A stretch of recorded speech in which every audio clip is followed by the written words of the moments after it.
Thanks so much for finding us here at the Morning Glory Project. I'm your host, Betsy Graziani Fassbender, and my co-producer, Angela Washington, and I are ever so proud and honored to bring the stories of amazing people to you. These are survivors, thrivers, innovators, and trailblazers who tell us not just their stories, but how they got through whatever they got through to get to where they are. We hope you find them as inspiring as we do. Thanks so much for listening and for giving us the honor of your time.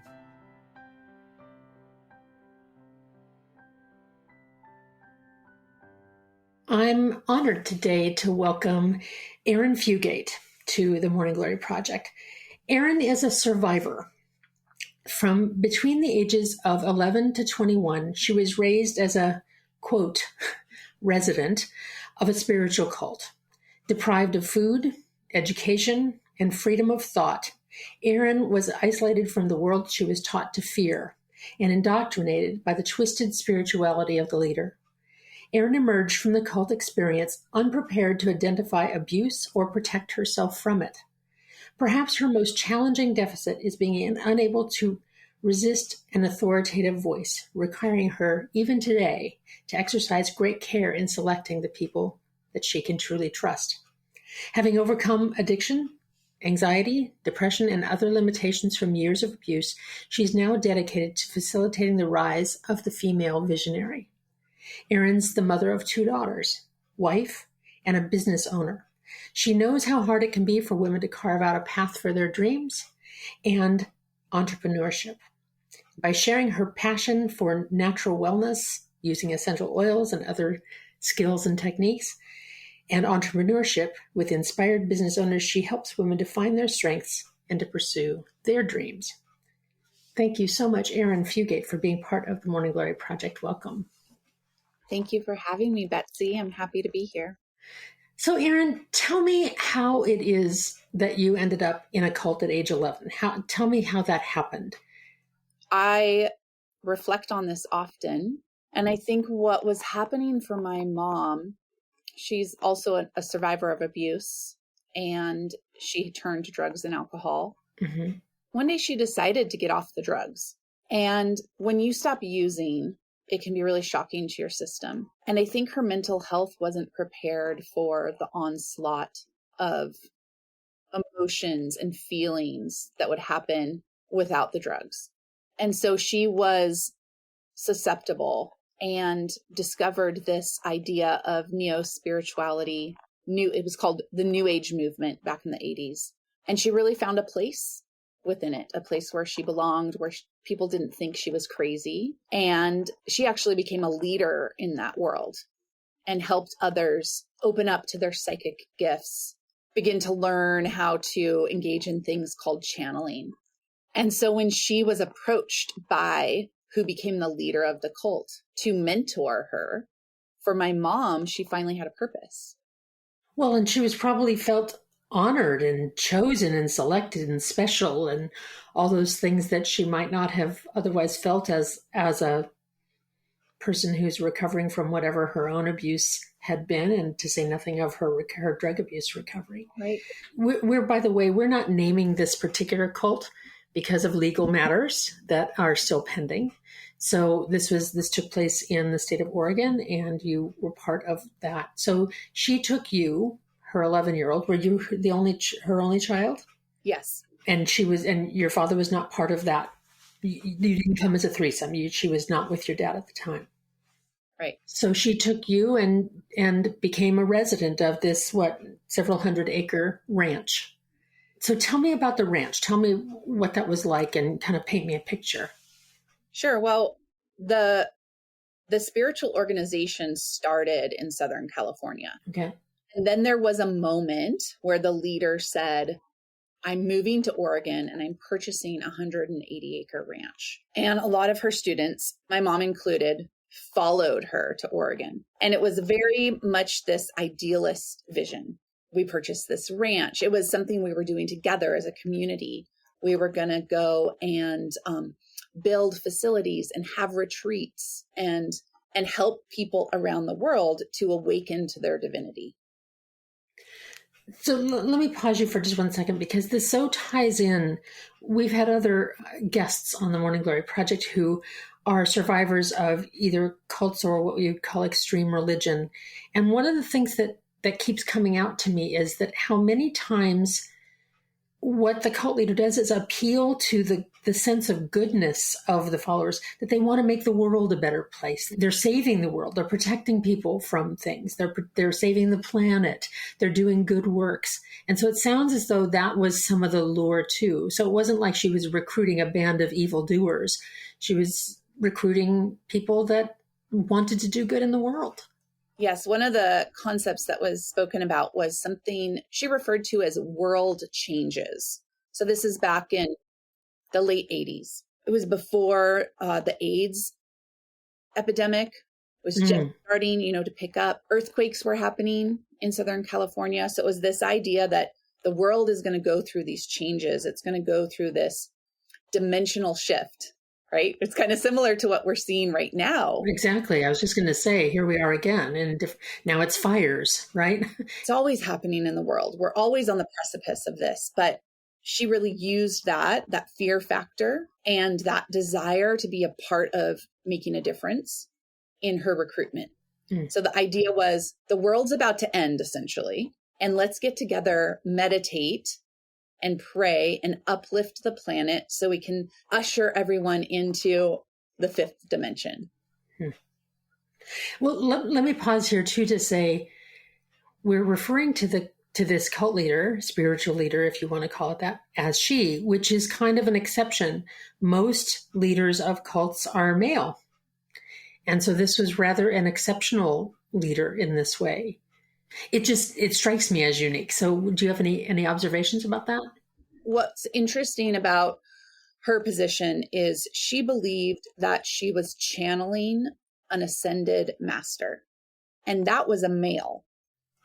So what was created was kind of a good cop, bad cop situation where the woman, she was the leader, but she wasn't the leader, but she was the one who did the abuse. She was the one who got angry. She was the one who was unpredictable. And then when the spirit would come into her body, he was God. He was the Lord. Holy and good. And he did nothing wrong. Everything was perfect.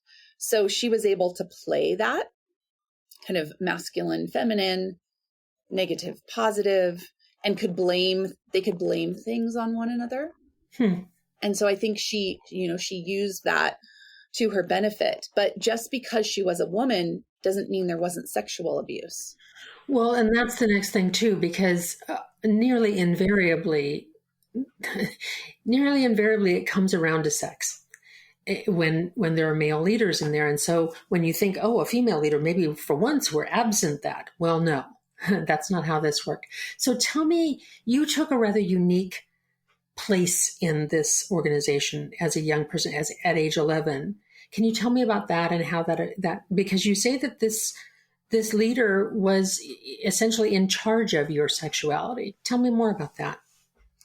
Well, at the time when I was there, I didn't think there was anything wrong with how I was being treated. I felt special. Around age 12, I was approached by the leader and asked to be a ceremonial virgin, I guess is the best way to say it. So there would be multi-day ceremonies with chanting and praying and a fire. And I was required to wear all white. And nobody could talk to me. Nobody could touch me. I held this position as ceremonial virgin. And the controlling of my sexuality went to the point where men who lived at the cult would get in trouble if they looked at me sideways. I had a boyfriend at one point when I was about 15 years old, and I was required to break up with him at a certain point because we were getting too sexual, I guess. And then when I was about 16 years old, the leader, told me who I needed to lose my virginity to. And this was a 35-year-old man. So there it starts. Well, and let me say also that not all of the girls were treated as ceremonial virgins. Many of them were indeed sexually abused during that time. And by the way, even even in the treatment of you as a virgin, in a way, that's a sexual abuse of a different kind. It's a domination of your sexuality, even if it's not a physical molestation in the same way. Or at least that's how I think of it. Do you think of it that way? I do think of it that way because I also wasn't cared for as a woman. There was no one there to guide me through my first menstruation. When I started to have visible breasts, instead of someone kindly taking me and helping me get a bra, I got in trouble for it. For becoming a sexual being? For becoming a sexual being and not hiding it, not understanding. I remember it being a big deal when I started to become a woman and show feminine shape, that other women at the cult were jealous of me and I was causing problems in their relationship. But all of this was turned upon me as though it was my fault. Well, and meanwhile, let's not skip another part of this, which is that you were not living, in a palace and being, treated, having your grapes peeled for you because you were the ceremonial virgin here. You were living in a goat barn and not eating enough. There was not food. There was not care given, correct? Tell me a little bit about those conditions. As I unpack this, I actually realized that I was trafficked. So my day to day, I didn't know what I was going to eat. It really depended upon what was being served to the rest of the residents, what I could find in cabinets. And I didn't know where I was going to sleep. Sometimes, yes, my home was the goat barn. Sometimes it was the big house where the leader lived. Sometimes it was a tent. Sometimes it was a dormitory. But there was nowhere that was my home, and there was no adult caring for me. And where was your mom during all of this? So my mom was at times the head cook. So she would be making food for everybody else, but not me. And then at another time, she started traveling the world, teaching psychic abilities and meditation and channeling techniques. And she would have to tithe a big portion of her income. Okay, so her money came back to the cult, largely. Yes. And you called her in our conversation prior to this, when you called her the cash cow. Yes. She was out earning dough and you were there unattended. And at some point, she even ceded guardianship of you, correct, to the leader. Did you become adopted or fostered, or how did that work? I don't think it was anything legally binding. So it was just sort of their arrangement. Yeah, she did have to put something in writing that the language I remember is she was asked to, and it was an honor. It was considered an honor. She was asked to turn over her parenting rights to the leader. So I would become her foster daughter. That's how sometimes I was referred to as her foster daughter. It was very emotional and very sad and horrible for my mom because it was mixed. It was part, this is an honor. Your daughter is now a daughter of God, but it was also part, you're a horrible person. You're not fit to be a mother. So you need to turn over. So she was shamed into it too. Shamed into it. She was definitely put in a position where she was made to feel as though she was a bad person and she was a bad mother. And where was your dad during this process? I know they were separated or divorced or whatever. They got divorced when I was 2, and my dad was in and out of recovery for narcotics. So he was having his own wars. He was having his own wars. He did try to come and take me out at one point, but the leader was so financially powerful that she just got her lawyers to scare him, and he never tried again.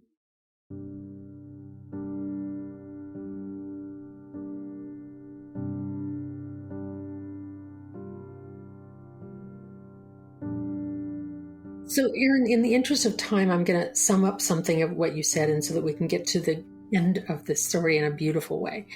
So at 16, you were told to have sex with a guy who was 35 years old, the guy who came in to tattoo people voluntarily, of all things.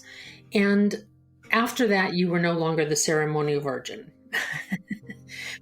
so that was a demotion of sorts. I suppose. I'm saying that with air quotes around it because I don't know what you call that.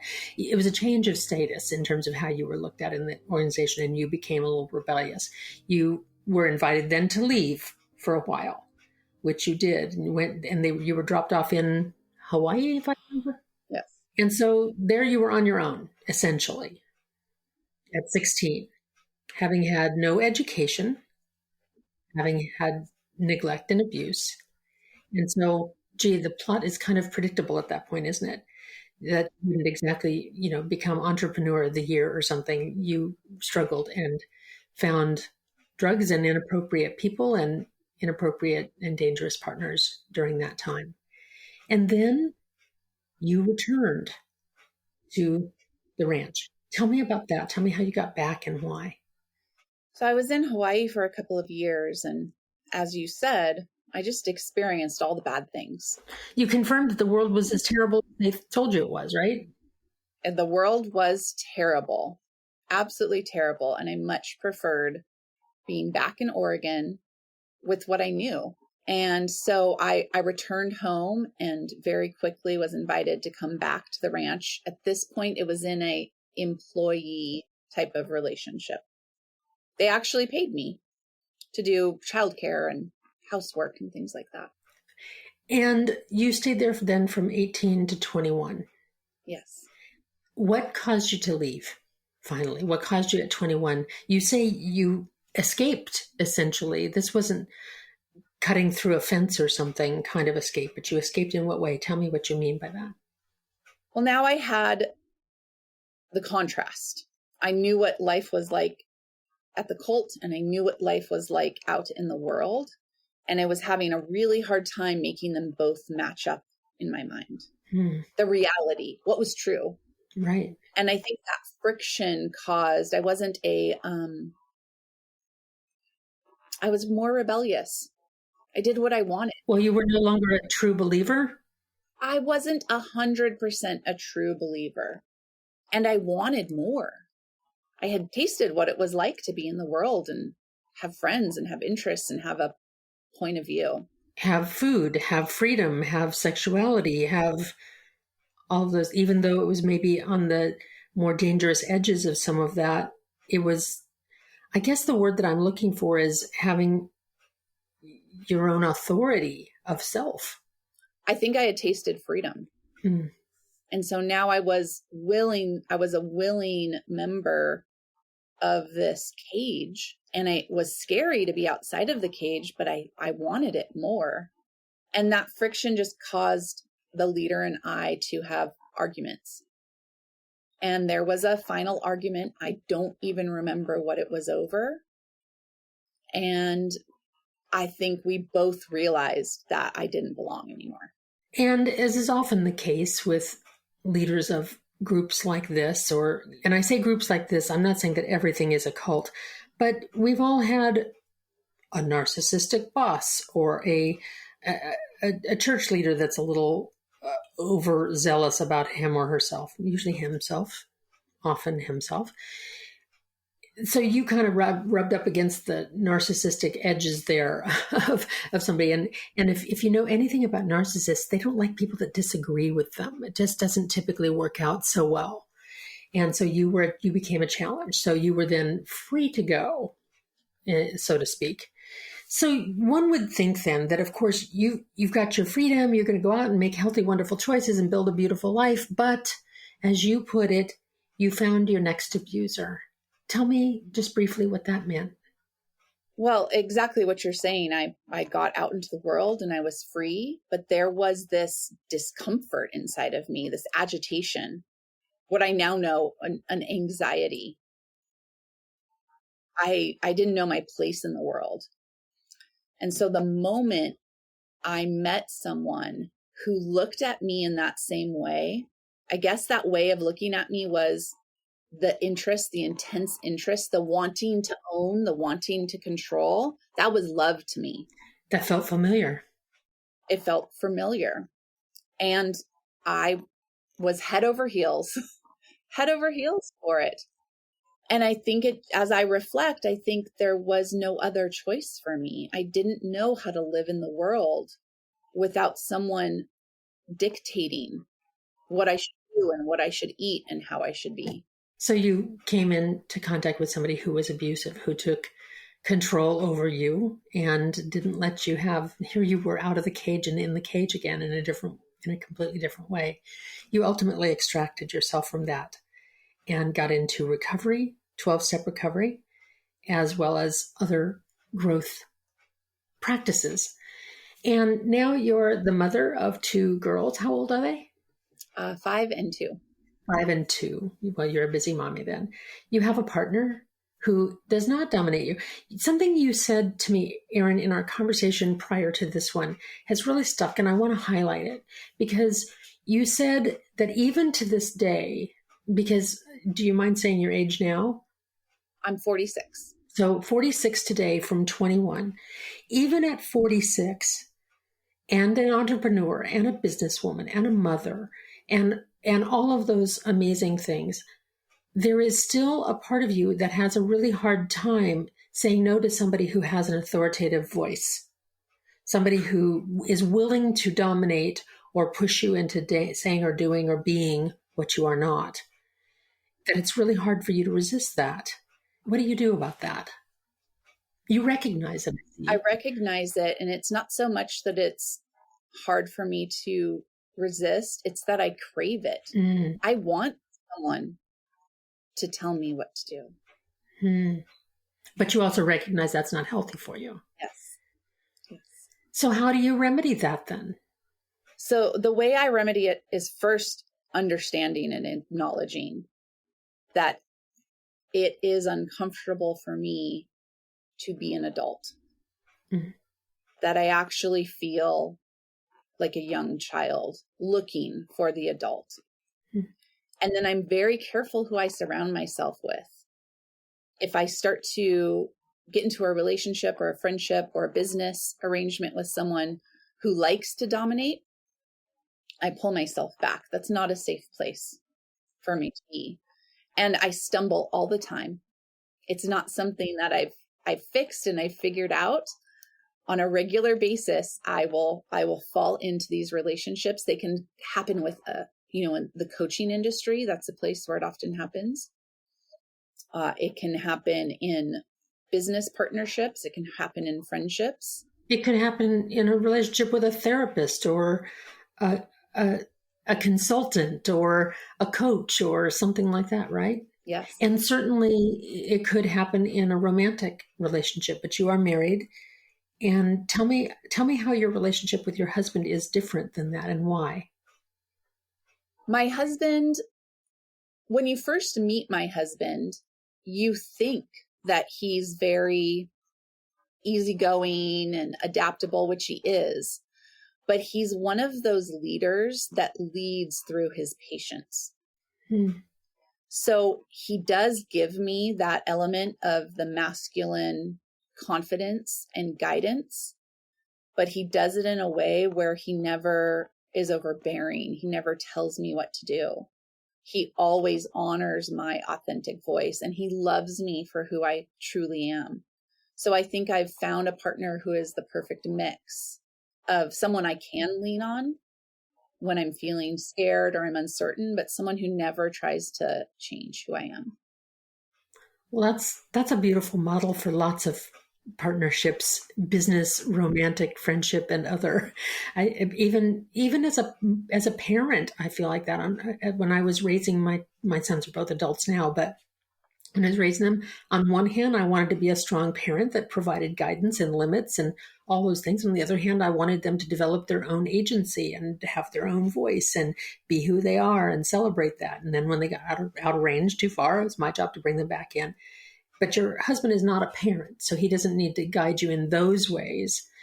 And how beautiful that you've chosen and that you continue to choose people that honor who you are.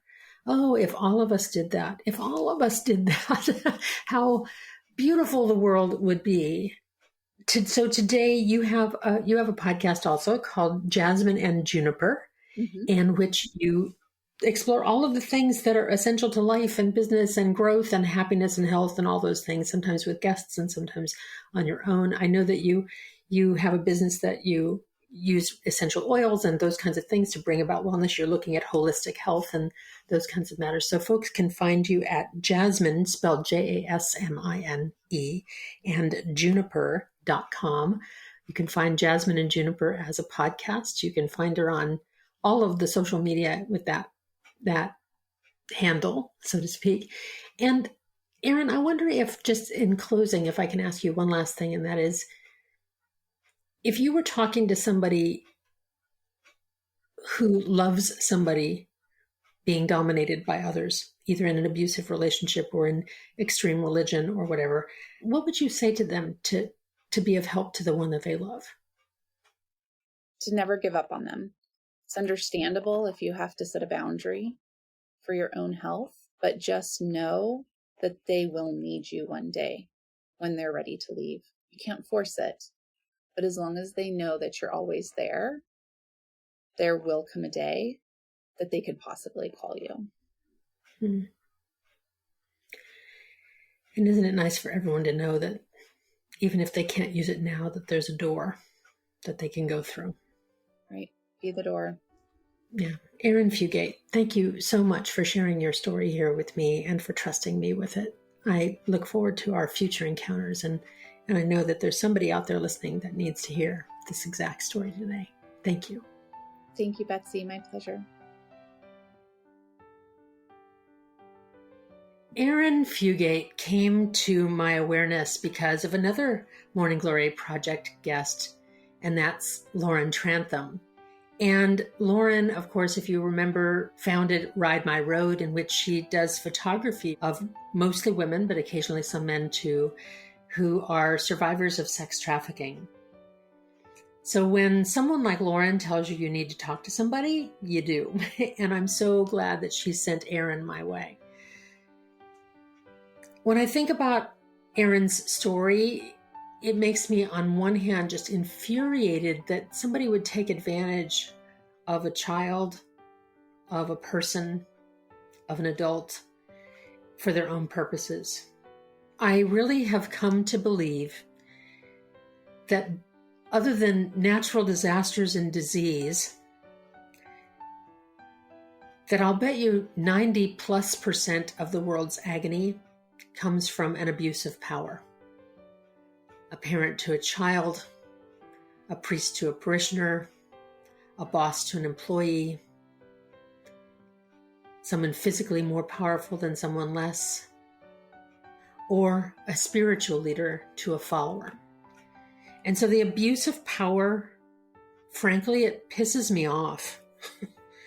And it seems that when power is given, it ought to be used honorably.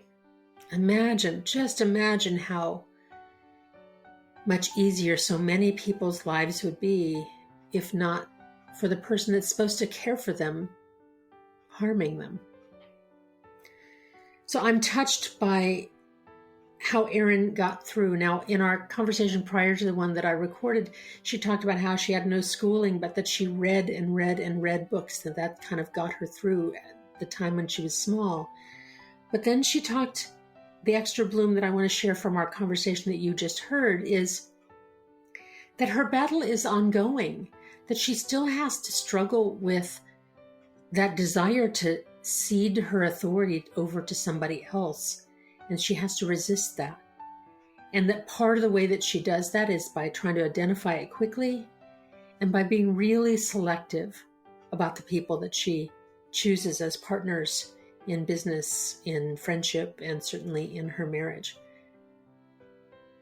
Choosing the people around us that can honor who we are, recognize our vulnerabilities, but not take advantage of them, and not abuse whatever power we give them. That is a great big extra bloom. It's a whole field of blooms. So I hope with that you are inspired to choose people around you that are healthy for you, that support your best self, that celebrate your autonomy and your personal agency. and that love you for who you are. And that is part of you helping you to bloom. Thanks so much for listening to the Morning Glory Project. Take good care.